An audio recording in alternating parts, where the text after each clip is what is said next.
Hello and welcome to the 89th episode of the Seacoast Dev Lab podcast, brought to you today by your host Sean, as Brian is unable to be with us tonight, and with me we have Carla, Hey guys, how you doing? Beer Babe here, drinking a Stone Ruination.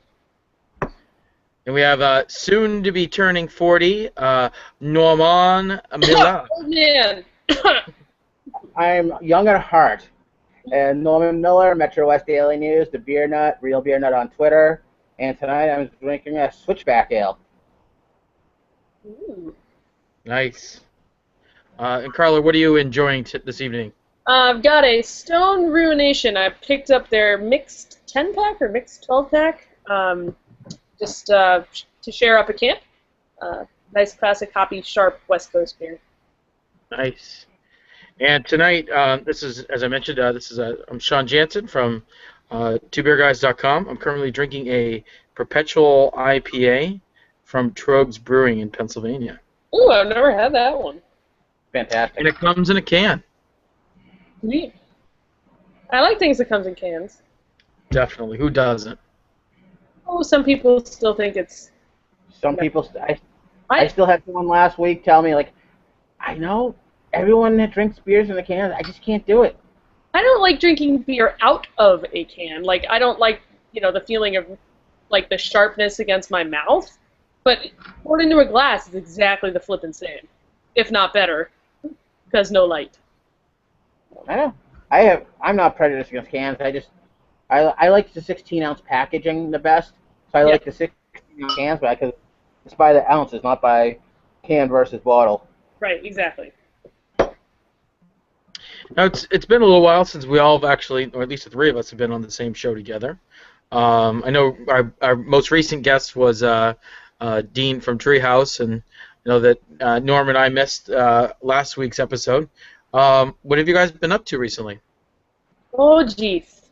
There have been a lot of little tap takeover events, a lot of little beer releases going on, release parties. Shipyard Pumpkinhead is back in Portland, so there's been some events surrounding that.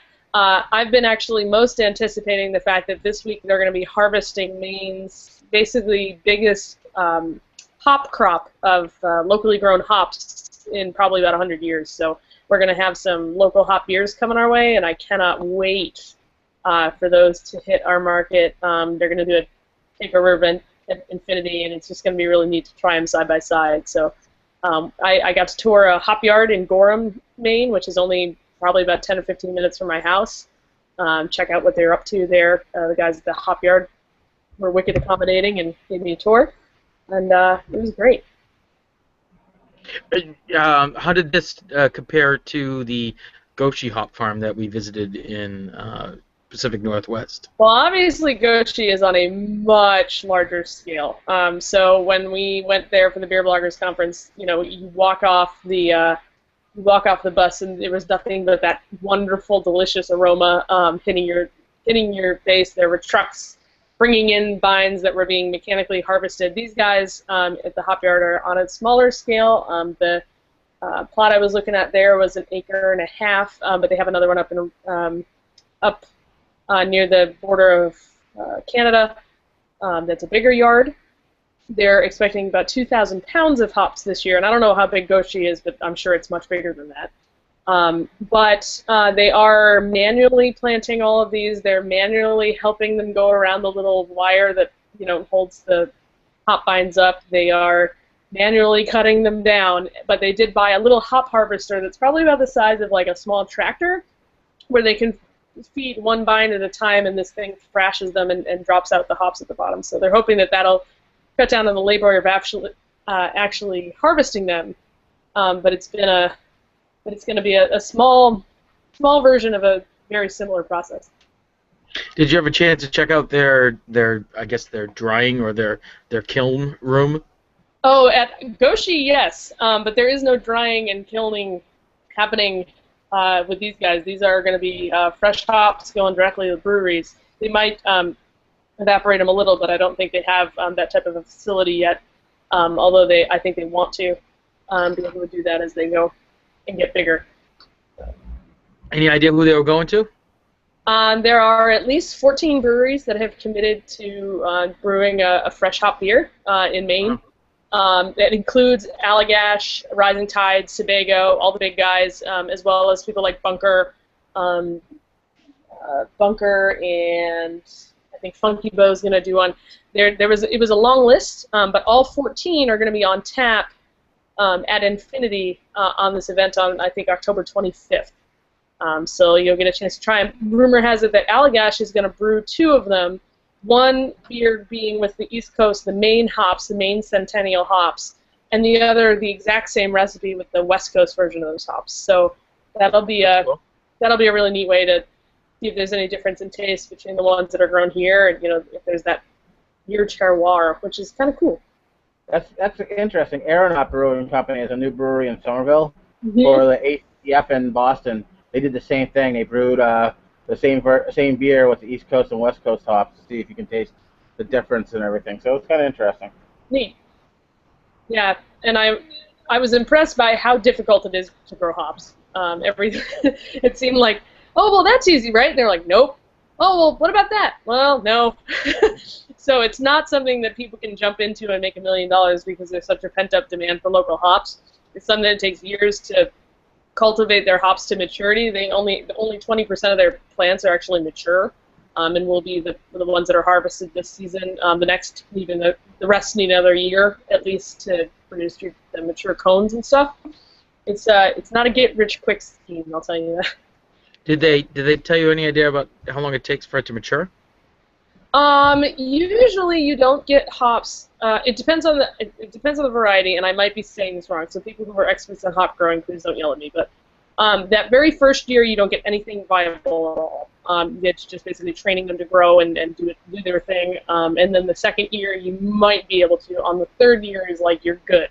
That's going to be your density they're going to produce. So it takes multiple seasons for them to actually give you anything good.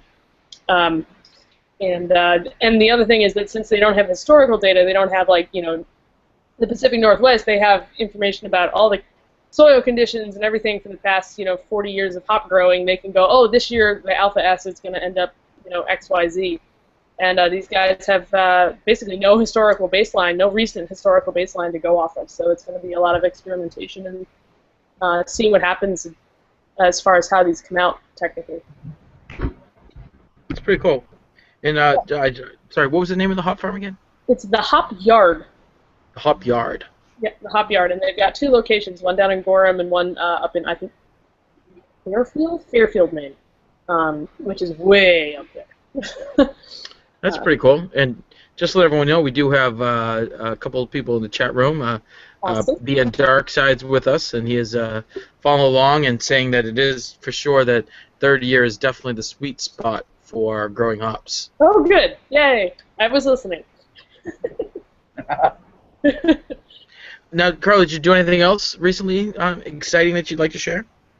Let's see, beer-wise? Not a whole lot. I've spent the last couple weekends up at the in-laws lake house, just kind of relaxing and chilling. Beer camp was awesome, but I don't know. But we've talked about that. That was a little bit earlier in August. Yeah, not a whole ton of exciting stuff. I've been laying low a little bit at the end of August and ready to pick back up now that it's fall again. Yep, makes sense. What about you there, Norman? Not much. I've had a couple cool book signings recently. I did one at Porter Square Books last week. Liz Melby from the Harpoon Brewery joined me, poured some Harpoon beers, discussed some of the history of Harpoon. And then a couple weeks before that, I was at a bookstore in Brookline Booksmiths, and Will Myers from Cambridge Brewing Company was nice enough to come out, pour some beer, and to share some stories, because even though Cambridge is not in Boston, he was, friends with all the brewers in the early days in the 90s with the Boston Brewers. So it's kind of cool to get to someone there who actually was part of the beer scene back then. So he was able to share some good stories and pour some beers. Other than that, just working and drinking a lot of beer. That's cool. For myself, you may remember that I missed the show because I was out in California. We started our trip going to the Stone 18th anniversary birthday party in San Marcos, which had breweries at it, Oh man. um, including a special.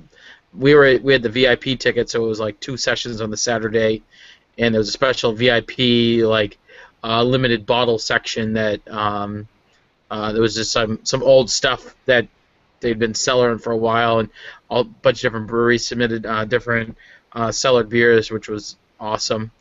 It was nice to have a little Russian River Pliny on draft amongst. A brew fest that had I think maybe 10 different cask beers, which was pretty cool.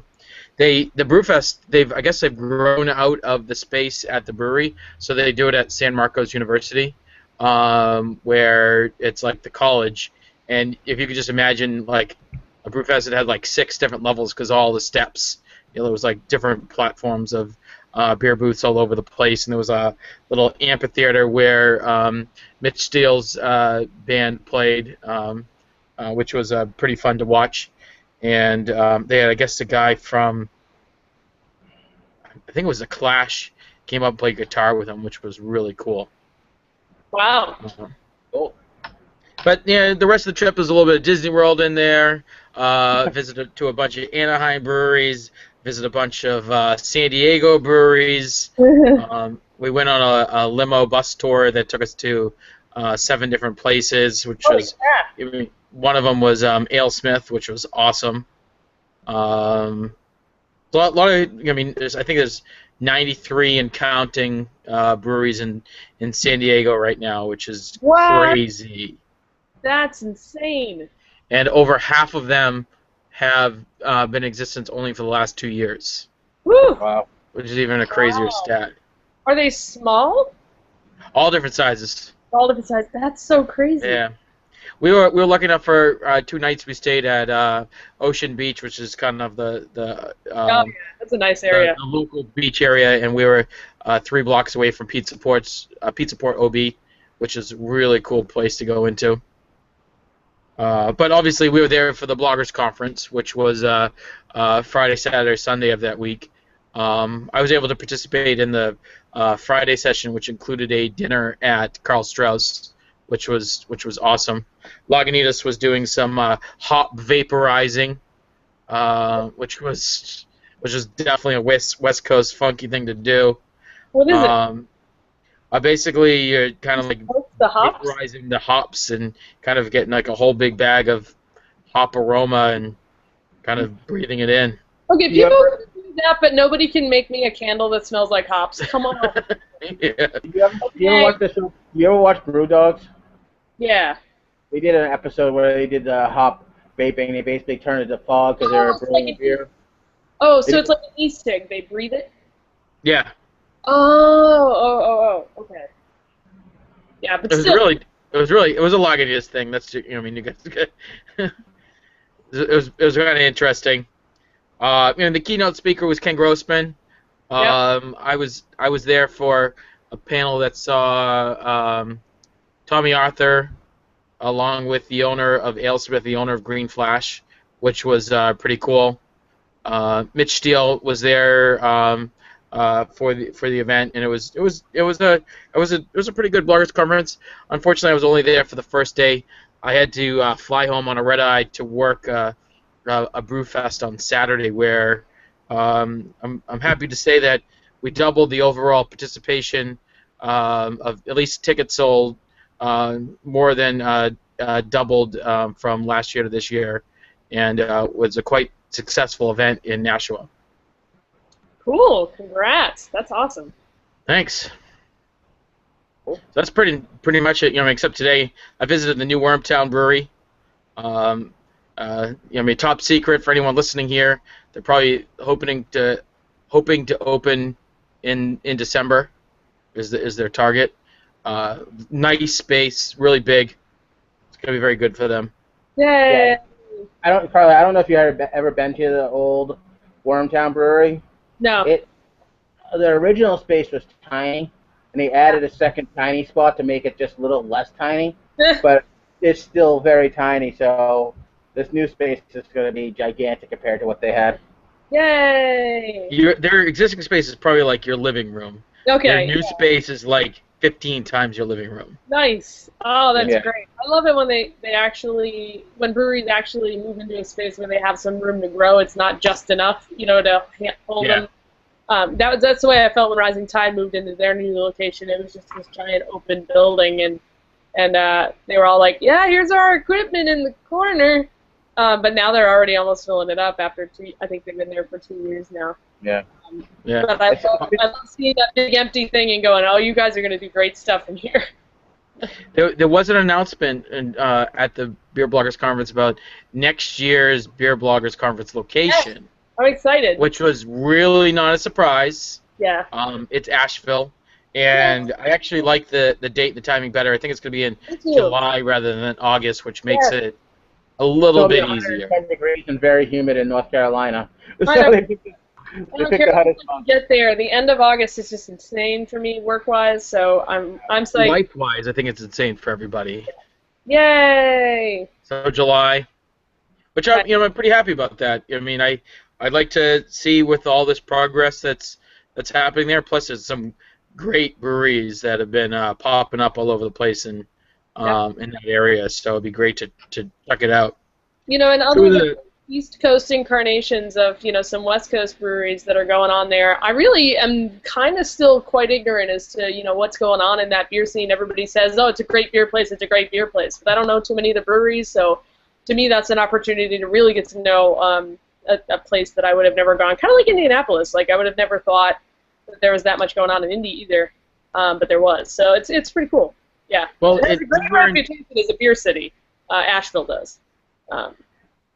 when we were in Anaheim, we were extremely excited to go to the brewery, where they had an amazing selection of beer on draft. Oh yeah, I made it during my honeymoon. It was awesome.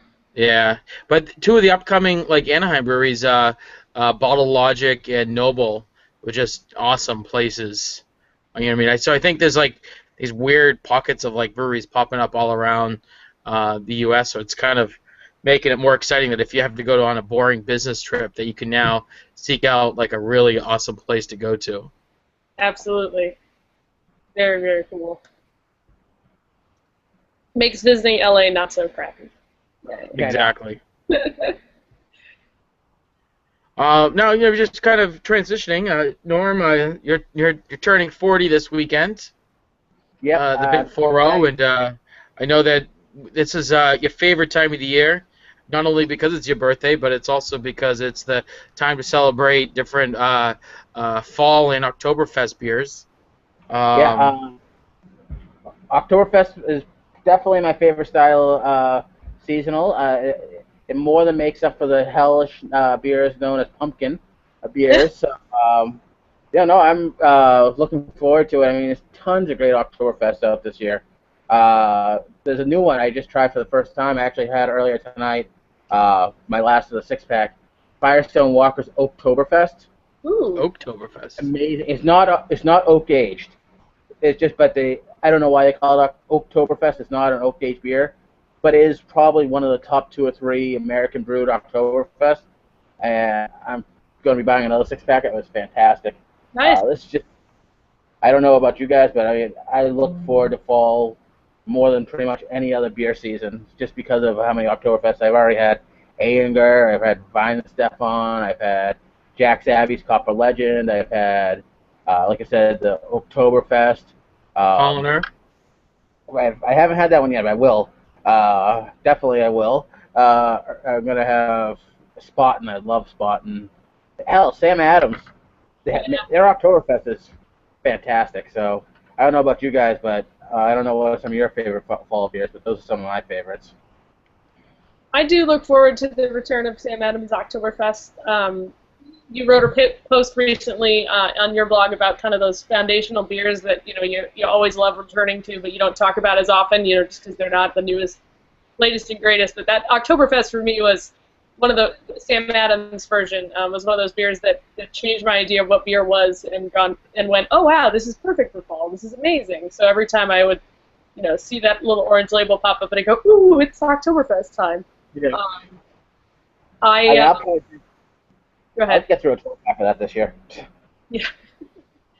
I also have been really digging. They don't call it a fall seasonal, but they call it like a late summer seasonal. Sebago's Bonfire Rye, which is a really nice kind of malty, earthy rye beer.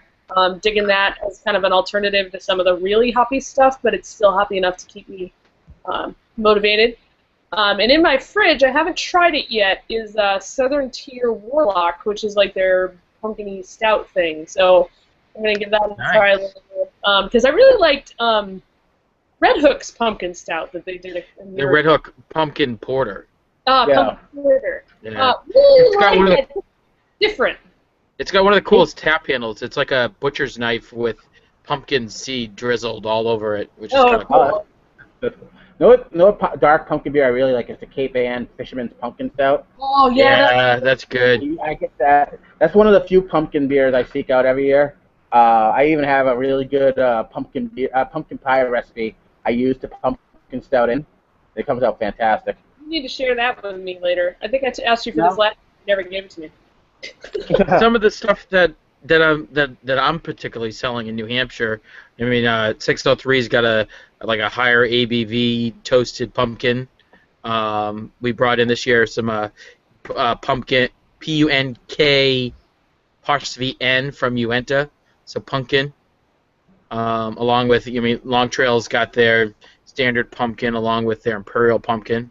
Those are there's so good pumpkins out there. Just they all taste different. So it's not like if you have one that you're gonna go out and it's that you have another one that's gonna taste exactly the same. Yeah. There's actually a few non-pumpkin beers I'm really looking forward to. Have you guys had a chance to try Troegs Harvest Hop Knife? So fantastic. No. Fantastic IPA. It's fabulous. I tried it at a cookout on Labor Day, and first thing I did, I took a sip of it, like, holy crap, how I haven't bought a 6-pack of this yet. Nice. Really good beer. What's it again? It's called Harvest Ale Hop Knife. I don't know a lot about the beer because, like I said, I didn't actually see the 6-pack or anything. I just grabbed the beer. I think it's just a good double IPA, double IPA, like right on the border there. Another one I really like is Baxter Brewing's Autumn Hayride. Oh, Hayride, yeah, I like Hayride too. Yeah, that's good. That's a fantastic beer. I remember I actually had that the first time I was at a book signing for my first book, and they were pouring it at one of my signings. So I was like sitting right next to there. I was like, I'll just take a little sample of the Hayride. I took a 2-ounce sample. I'll take another sample of the Hayride. I think I got through like 3 bottles at 2 ounces at a time during my book signing because I was like, holy crap, this is really good. As far as pumpkin beers, I think probably my favorite still is Cambridge Brewing Company's Great Pumpkin Ale. Yes. They just had their pumpkin slaughter last weekend, so they're just brewing it now. I think they just started brewing it earlier this week. So their festival is awesome, though. Oh, Which one? The Cambridge Brewing Company Pumpkin Festival. Oh, I know. I'm not even a fan of pumpkin beers, and I've been to the Pumpkin Festival a couple times, just because the problem, how I look at pumpkin beers, it's not that it's necessarily that bad. It just seems like a lot of brewers do them just because pumpkin beers will sell really good. Yes. And a lot of them I don't think are brewed to the normal standards a lot of breweries brew their beers to. And all the beers at the Cambridge Brewing Company Pumpkin Beer Fest are really good pumpkin beers. I mean, they happen to be pumpkin, but they're really good pumpkin beers. So it's one of your only chances to get like Elysian, which is just phenomenal. Oh yeah. And a couple of years ago, Jolly Pumpkin actually sent us a sour pumpkin ale for the festival. That was amazing. There was I can't remember which brewery did it, but someone did a pumpkin barley wine. Ooh. That was fantastic. Which shows to me that brewers can do good with pumpkin, and they don't. That's what almost irritates me going to that, because it shows how many bad pumpkin beers are on the shelves nowadays. I mean, even my local liquor store 2 weeks ago, I went there, and I turned the corner and have a second end cap, which they never have, of beer, nothing but pumpkin beers. And I was like, none of these are good. You know, the problem is that everyone wants a standard pumpkin with a little rim job on it. And so you're kind of like, Liquid pumpkin pie is what they want. That's the other thing, is that the more authentic you get with the actual ingredient pumpkin, the less it tastes like pumpkin pie. And people, and if you're looking for pumpkin pie, that's awesome. But don't, but it's there's so much. It's interesting to me that people just think that pumpkin tastes like nutmeg, and it doesn't. That's not what pumpkin tastes like at all. I like I it. enjoy those, but I like knowing ahead of time that's what it's going to taste like, is pie. Or, Yeah, I understand. that's the reason I like the roasty ones, though, like the porters and the stouts. Yeah. Because they're playing more of the dynamic of that flavor. I don't know. I don't get me wrong. I understand why brewers are doing these beers. I mean, they're selling. They wouldn't keep doing them if they weren't selling.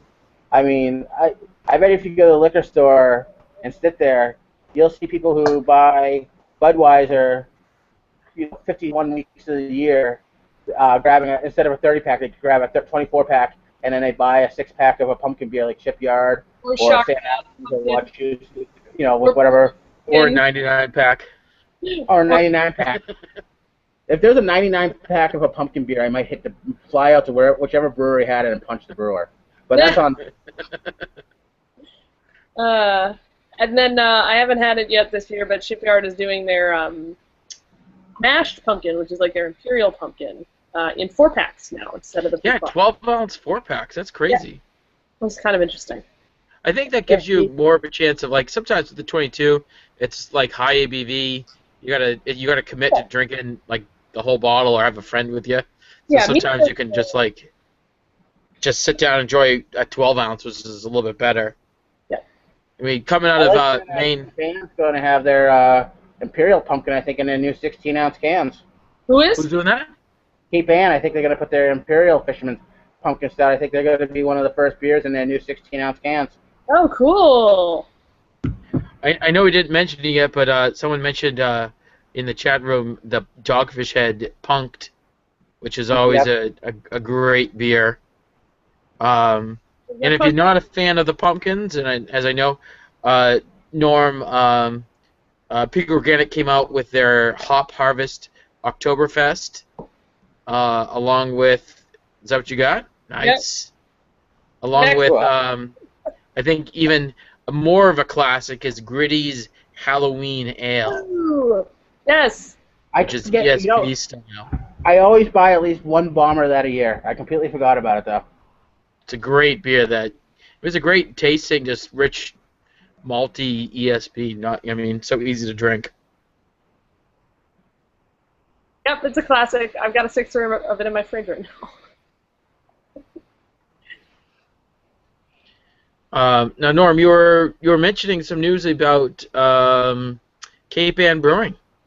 Yeah, I just got the press release the other day. I haven't actually had a chance to actually do anything with it because of the 3-day weekend kind of threw a wrench in my beer writing because I had to catch up with all the crime over the weekend. But apparently they're going to be doing all cans. They're getting a canning line. It's going to be right. I actually opened the press release right now, so I have to get the details right. Basically, they're going to move over from bottle to can and open a new canning facility that's also going to be located in Gloucester. The new canning facility is going to be down the road from the original brewery, and beginning soon they're going to be having all their beers in 16-ounce tall boys. They're also going to have different artwork, I guess more towards the original. And right now, the Fisherman's IPA and Fisherman's Brew, their core beers are in 12-ounce cans, so they'll be switching to 16-ounce cans. And the Pumpkin Stout will be the last 12-ounce bottle run by Cape Ann, and then they're switching to 16-ounce. They're introducing a new Pilsner to be a year-round beer, and the first release of the new 16-ounce cans is going to be the Fisherman's Imperial Pumpkin Stout, which will then be followed by Deadeye Double IPA, which is a fantastic beer. Then the Navigator Double Bock, which is also awesome. And they're going to be introducing more beers in the 16-ounce cans, like the Tea Party Barley Wine, the Ironclad IPL, and a new Chili Stout. So it's kind of cool to see. I'm not one of these people who go, ooh, a canned beer. But I think it's kind of cool that they're all going to be 16-ounce servings, because I think that's the perfect serving size for beers. I think it's great. It's not too much if it's a high alcohol beer, and it's a little more than a 12-ounce beer if it's like a a lower alcohol beer. It's like the perfect middle ground of size. So I'm looking forward to getting pounders of the Cape Ann beers.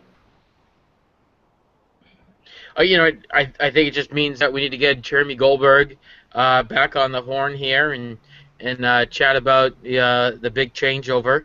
I mean, it doesn't. I mean, I'm reading the same article with you, and I'm hoping that they keep up with like a 12-pack or something like that, because it's always nice to get that volume pack of beer. Yeah, not packs too. I mean, like, I don't think there's enough breweries that embrace that whole idea of, you know what, let's put 2 of each, or 4 of each, 3 of each, 3 of each, and yeah, mixed 12-packs are great. I love them. I don't think craft breweries that do. The only little disappointing thing I just saw on this press release, I'm a big fan of the Fisherman's Ale. I just think it's a nice, easy drinking beer, and they're discontinuing it. So that's good. The Fisherman's Pils is actually going to be replacing the Fisherman's Ale as one of their core beers. But since I'm a huge Pilsner fan, I can handle it. And when was the last time you picked up a Fisherman's Ale? I had one a few months ago. Like I said, it's only an occasional thing. But you could probably ask that about when was the last time I had Dogfish Head 90, and that's one of my favorite beers. There's so many beers up there, it's hard to... Yeah, I agree. Dogfish Head 90 is one of my favorite beers, too, and it's been a bit of time since I've had one. Yeah, so it's just...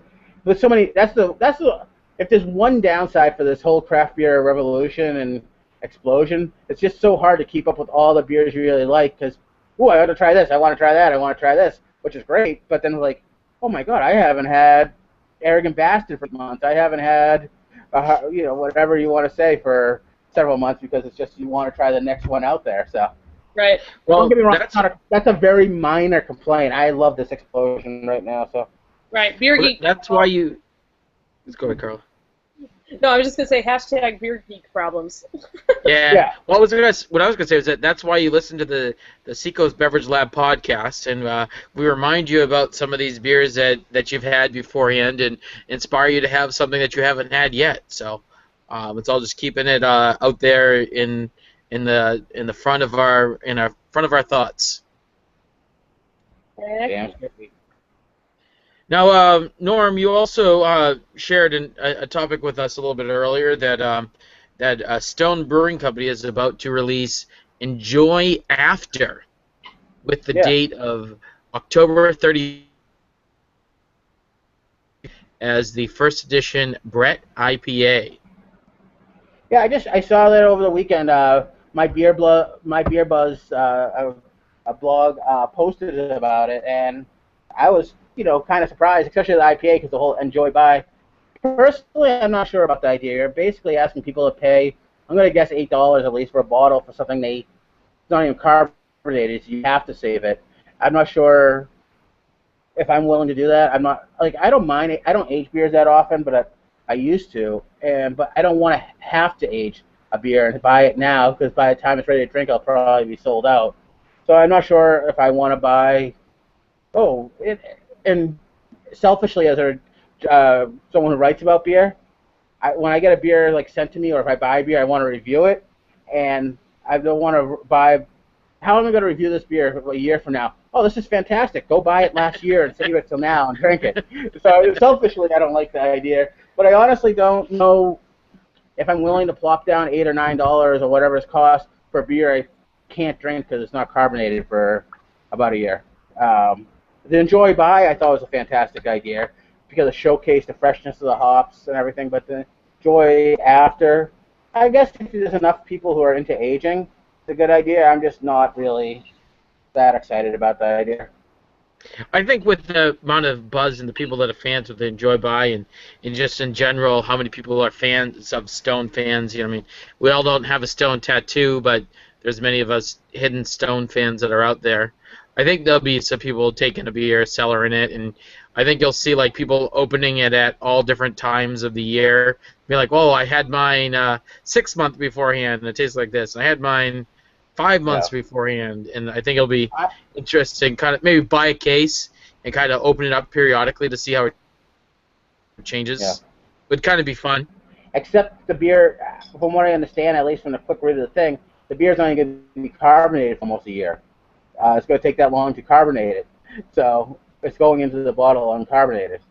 The other thing So- is that how many people are going to not read the instructions and just open it just because they don't know any better? Like that's the Yeah. other, how many are they opening themselves up for the complaints of this beer's flat, this beer tastes weird? Like I don't know. I mean, maybe that's taking a cynical view of the general beer public, but I guess but people took the enjoy by date very literally and then wouldn't buy it after that. So I'm wondering if they'll adhere to the same strictness or if they'll just not give a crap or they'll be confused. I don't know.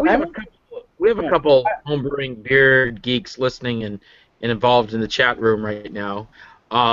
As a non-expert in the brewing world, I would bet that in reading the description of the beer, that the carbonation is going to be there, but really the big part is that it's basically spiked with Brettanomyces wild yeast, and I think they're saying for that date to get that funk that they want to be in it. I'm also So you'll wondering- have carbonation. You'll have carbonation sooner than later in Probably. in the process, but I think it's going to be they're waiting for that funk to come out. Yeah. I'm also wondering if they're going to do it like the same way I enjoy buying and keep releasing it. So I mean, Massachusetts gets to enjoy buy all the time. So that's again like if you rush it out, you're buying like 4 or 5 times. I wonder if that's something they're going to do. I just like I said, there's probably enough people who age beers. I'm guessing it's not going to be gigantic batches at one time, so it'll probably be fine. It's just I'm not sure if something I want to invest like repeatedly in a beer that not supposed to drink for a while to let it get to its best point. But well, at the same time, if you're going to be investing into Stone's crowdfunding and you're paying up front for a beer you're going to get in a couple years, you know what I mean? So it's well, I wouldn't do that either. I mean, this store is now taking reservations. Craft Beer Cellar and Julio's are taking reservations to buy it. Hey, I guess it works. it's an interesting concept. So, I mean, Don't get me wrong, I love Stone. It's confusing, and we'll have to Yeah. see. And it's an unknown, and people enjoy taking risks and placing bets on the fact that something might be good later. So we'll see how that turns out. Somebody like if I had more time and money, I would probably buy one and open it every 30 days and compare it to a fresh. I don't know, you know what I mean? I'd be taking logs of what it tastes like a month before the date and 2 months before the date. But which should be pretty fun. Yeah, although I don't have that much cellar space, let alone the funding to do that. So. Yeah. Continue to You're just gonna have to rent a storage space. Oh, just for beer? Okay. Just for beer. No.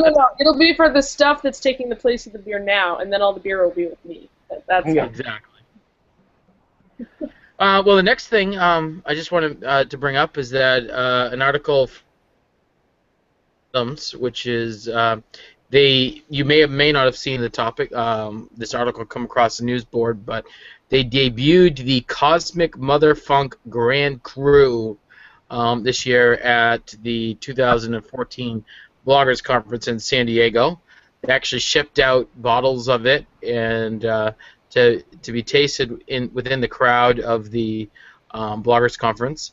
For those who are not aware, the Cosmic Mother Funk, also known as KMF, is a Belgian ale aged in Hungarian oak tons for over a year and fermented with multiple microorganisms found in the environment of the historic Sam Adams Brewery in Jamaica Plain.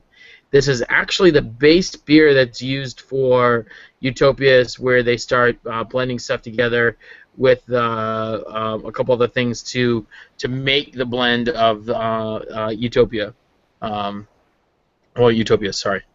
And now they've actually, Boston Beer Company, Sam Adams has started to bottle it, and sort of, it'll bring it around different tastings, different beer festivals. We had the luxury or the pleasure, I'll say pleasure, of trying it at the Boston, the Beer Bloggers Conference in Boston last year in the bottling room when we were trying Utopias, which was also a great opportunity. What do you think about the little Cosmic Mother Funk being bottled? Well, they were nice to send me a bottle last week, so I got to enjoy a bottle. It's fantastic. I actually tried it a couple of years ago at the brewery, and ever since then I've been like, stop, because it's the base beer for all the barrel room beers, like the Tetravis and the New World Triple and the American Creek. And I like those beers, but I like the Cosmic Motherfunk better than all of them. So I'd be perfectly happy if they, hey, the barrel room beers, just go a little aside and just do exclusively the Cosmic Motherfunk. It's fantastic. I mean, it's really good. I'm hoping to get some more. I can't remember from the press release if it's only going to be draft only in as this Cosmic the tour they're doing. They're going to like city by city, and you can vote to get the last city for the last spot on the tasting tour of the Cosmic Motherfunk. It's very good beer. So I mean, I'd definitely seek it out if you have a chance. I think you tried. You must have tried it at the Beer Bloggers Conference last year, Carla. Yeah, I feel like I did, but at that event I tried so many beers by Sam Adams that I don't know if I recall that one specifically. And I don't mean to say that I was drunk. I just mean to say they were so welcome. They opened up everything. They had almost every one of their. Yeah. No, I wasn't drunk. How do you forget KMF? I had Utopias for the first time down there. Okay. So well, then you drank KMF at the same time. It was just yeah. So by default, I drank KMF. Exactly. Yeah, last year was the first year they used KMF and Utopias. It had a nice little spicy taste that wasn't in the past ones. I love everything funky though, so anything that's funky, I will take it. Exactly. Now, just moving on. There's some news coming out of Vermont with Lawson's Finest Liquids. What do you want to know about a Sip of Sunshine IPA? It's their flagship beer of Lawson's, and soon coming to a store near you. The beer may be available every week, year-round. They've recently partnered with Two Roads Brewing in Stratford, Connecticut, and they're brewing the beer and packaging it in 22-ounce bottles. Sip of Sunshine. So, Normie, you've had some Sip of Sunshine beforehand? Actually, I don't think I ever had a Sip of Sunshine. I've had the double. I've had double Sunshine? Yeah, they've had that at some different festivals. For me, I care less about whether they're canning it or bottling it more than I want to know, if that means that I'm going to be able to get it across, my state border up here. So that's it's kind of like at this point, it's like, yay, it's beer. I don't care what shape the vessel is, but and I get it, Right now it's in 22s, but they have plans within 4 months to be in 16-ounce cans. Probably a 4-pack. That's a popular size in Vermont. Penny Topper. So it's a little bit exciting news coming out of Vermont with Lawson's Finest Liquids. Yeah, I mean, I hope. From what I read a little about it earlier today, they don't expect it to be available in places where it's not available, or their beers aren't available now. Just be available at the places where it is now more often, type thing. So, but from what I understand, Two Roads is huge. So if it's really that popular, maybe they could even brew even more than they plan on Two Roads. Well, you know who's currently brewing there, right? So all of Peak Organics cans and a bunch of their draft of some of the styles, along with all of Notch cans, and a bunch of the draft is coming from there. Oh yeah, there's a lot of the small Connecticut breweries brew there. There's a lot of breweries that brew at Two Roads. I think that was part of the business plan to have do a lot of contract brewing. Yeah, definitely. Now, just for the last article for tonight that we had sort of mentioned a couple times tonight, Austin Beer Works created a 99 pack. Have you guys seen the video yet? Yeah. Essentially, it looks like 12 pack like shape, but elongated to fit 99 cans. Right, and they have Yeah. pictures Yeah, it's of people walking through doors. It's not easy. I've seen pictures online of people like trying to like turn it around in a convenience store that they're trying to get it out of. It's funny. Doesn't tell me anything about the beer that's in those 99 packs, but whatever. It's brewed by Austin Beer Works. Yep. 99 beers for $99, which is a great deal. It is a great deal, actually. From what I understand, that beer won a medal at the GABF in the past. So, but I can't imagine buying 99 of one beer. I don't even like buying 12 packs of one beer. I mean, I don't think you're target audience, Norm. well, I think they only made like 8 of them.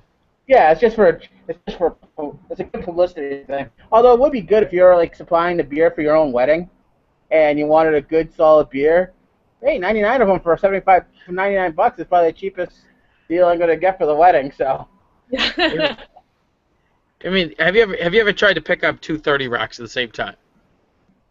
Well, yeah, I'm a man. It's not like you. But the weight of 230 racks. Imagine trying to carry a third one at the same time. Oh, I It's know. ridiculously heavy. Distributed like this. Like it's not in a square Oh, I shape. know. It's ridiculous. Like, if I remember reading it correctly, it was like 75 pounds.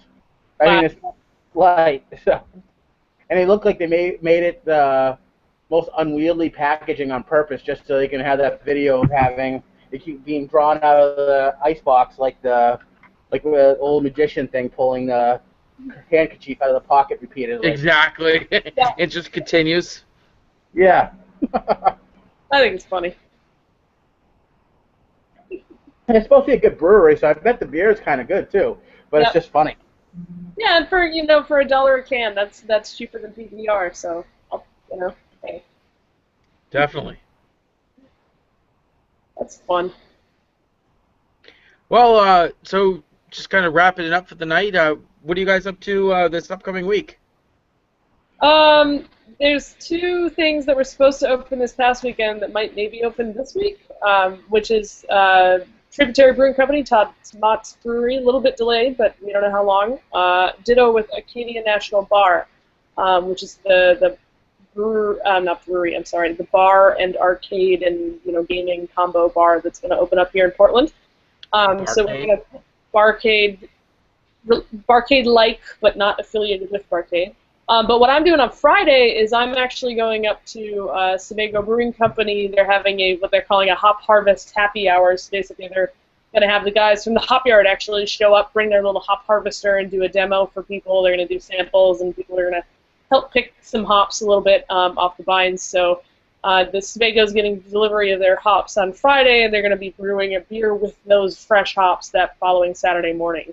So it's just kind of like a fun, happy hour tasting, kind of a meet and greet type of opportunity on Friday, but that's pretty cool. And then the other thing that's happening this weekend is that Maine Beer Company is releasing an anniversary collaboration beer that is a collaboration with Coffee by Design, I believe. And they are having a little party for it at CBD itself. So that's going to be a really neat beer. I'm sorry I don't have the details about that beer in front of me at this very second.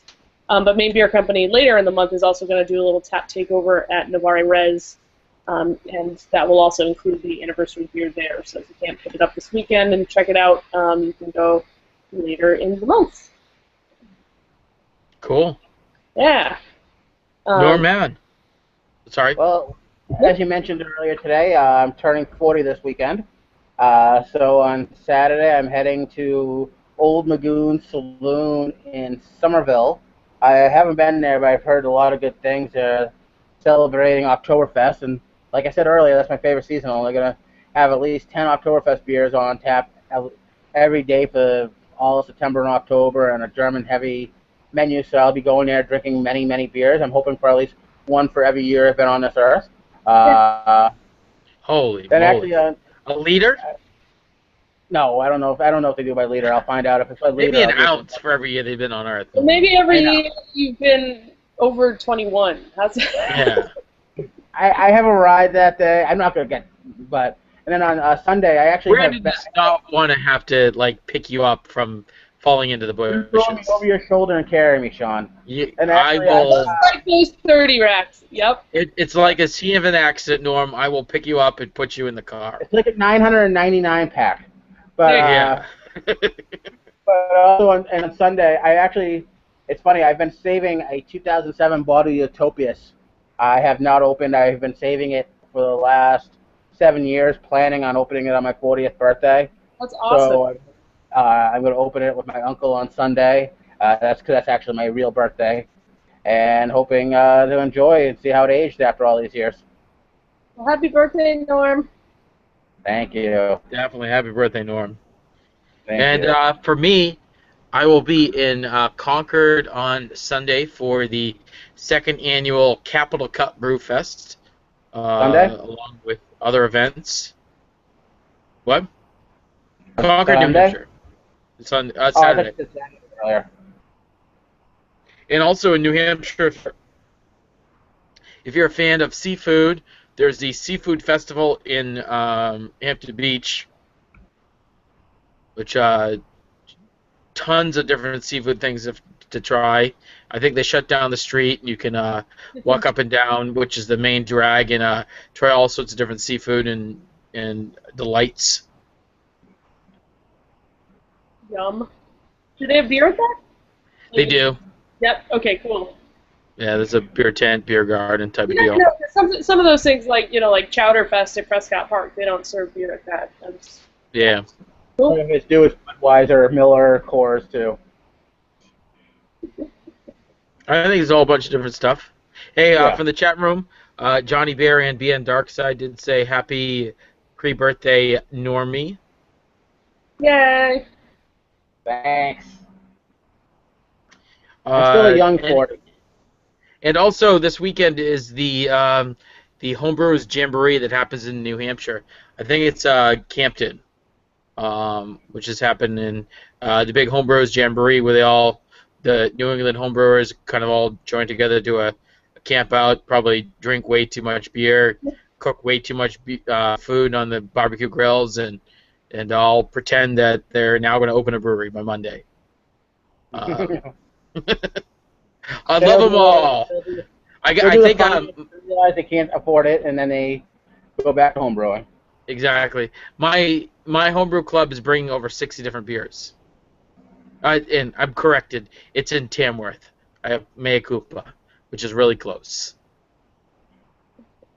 So as traditionally, so we end every show. We raise a glass and cheers everyone listening today and tomorrow. We appreciate it. And put in the books episode 89 of Seacoast Beverage Lab podcast. Cheers. Cheers.